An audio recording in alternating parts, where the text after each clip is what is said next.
Well, I mean, essentially, we're a revolutionary socialist group. We believe that we need a program now to get out of the crisis of jobs that move us away from dependence on carbon, dependence on fossil fuels, and totally retool the infrastructure of this country just simply to save the planet. And what makes that communist? Well, it's a transitional demand. It's one of the first steps. So what's the last stage? Well, it would be workers' democracy run through workers' councils. I see. And why is that communist? That's the essential aim that Marx was aiming at, was workers' democracy. And what about this administration? You think it's communist enough? I don't think it's communist at all. I think that it's... I watch Glenn Beck and he tells me it's communist. I think that it's quite funny because I think that that the Obama administration serves capital quite well. You know, How does he serve capital? Well, I mean, look at who he gave all the money to when the economy was going down the toilet. He didn't give it to workers, he gave it to banks.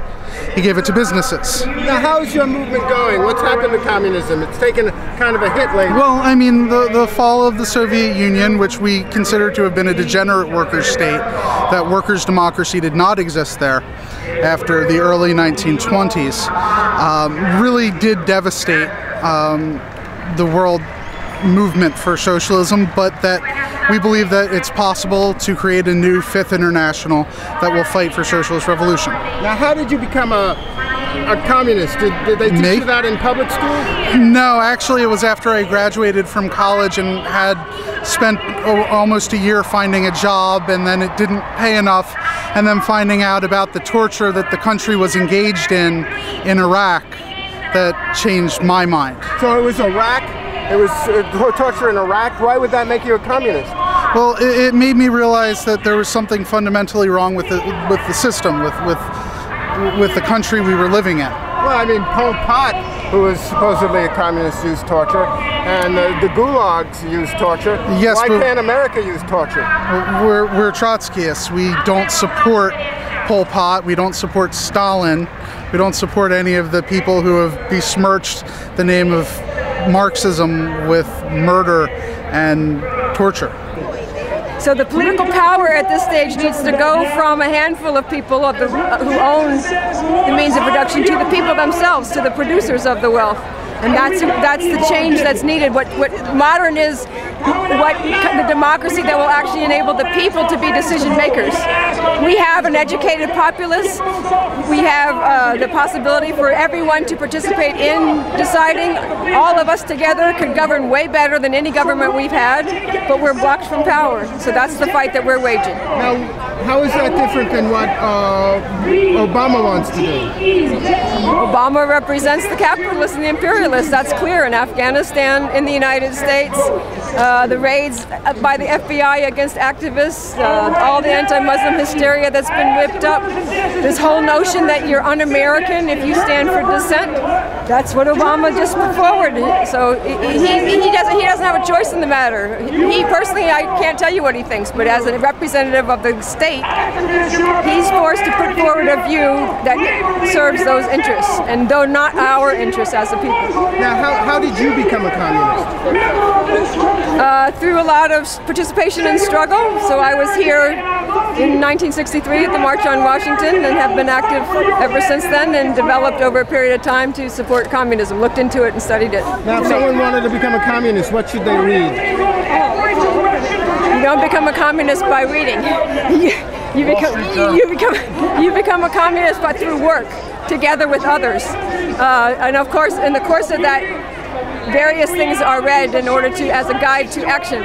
But communism is a modern phenomenon, and it develops in the course of actual work and struggle. Now, it seems to me there are as many different sects of communism as there are different kinds of interpretations of the Bible.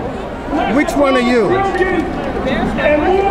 We don't support that as a notion. We don't think that's valid. There are a lot of different forces. We think there's one communist movement. We're striving for the unity of that movement, and we stand for that, and we stand for the necessity for revolution in the United States and the necessity for change. I know, but I spoke to some people who think that they're Trotskyists and denounce Stalin. I know that. Well, where do you fit into all of this? I mean, you have. I don't accept the question as a starting point, so I'm not going to answer it. It doesn't. It's divisive. You're asking me, should we be divided or not? And am I in favor of that division? No, we're in favor of one communist movement. We believe objectively that's what there is at this point in time. We're all in this together. But there's different interpretations of the fundamental verses, right? Just like there are different interpretations. No, it's not a matter of the interpretation. No, science is science. You don't interpret it. Well, even science, there are theories. One theory is... No, science is science once it's achieved. So yes, there are theories that are still under investigation, but the law of gravity exists, whether you like it, don't like it, or not. How did you become a socialist? You learned it in school? No. I mean, from your liberal professors? No. I'm a science student. I had no liberal professors in that respect. I read Marx, Engels, Lenin, and Trotsky, and that's how I came to the... Why? What brought you to them? Why did you... I mean, look at capitalism. Capitalism is a system in which you have 235 people. 235 people control 47% of the world's, or I should say, the richest 235 people are more wealthy than 47% of the world's population. And the fact is, we need to take some of that money from it. We need to take all of that, for that matter, and put it to actual use. And that's going to involve rebuilding crumbling infrastructure, nationalizing banks, leveraging credit, you know. So now, how do you think Obama's doing? You think Obama is socialist enough? Obama's not a socialist. He's a capitalist. Well, I watch Glenn Beck. Glenn Beck tells me he's a socialist. At this guy who they find... If he were a socialist, he would be calling for the nationalization of industry in the banks, which he's not doing. In fact, when he buys them or when he pays for them or bails them out, isn't that like... I'll put it this way: you're socializing debt and privatizing profit. In that sense, that's not socialist. Obama is in no way, shape, or form a socialist. He cannot be a socialist. He took money, tax money, from the American public at large to distribute it to a minuscule, very small number of people to prop up failing institutions. And now that these banks and whatnot are solvent again, they're posting record profits. How's that socialism? That's nowhere even like approaching socialism. So what would socialism then be if he was a socialist? If he was, he would nationalize the banks, and he would put them under workers' control ultimately, along with all other forms of industry in the United States. Yeah. What is this for? I'll put it on my YouTube channel. Yeah. Also, do you know an answer to this question? What is better for the environment, to save a little bit of gas, or to have a manufacturing process which might consume even more rare elements of the earth that are harder to mine, harder to process? Well, I mean, you should be asking China this right now, because they sit on about 90% of the world's rare earth elements. I mean, and it's used heavily, as you pointed out, in the manufacturing of electronics.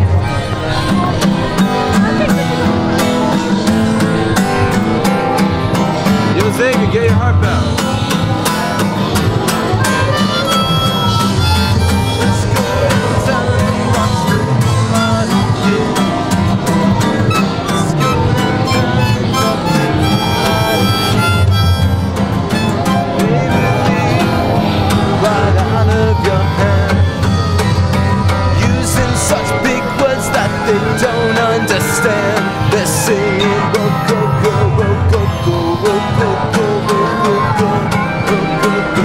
They build it all just to burn it back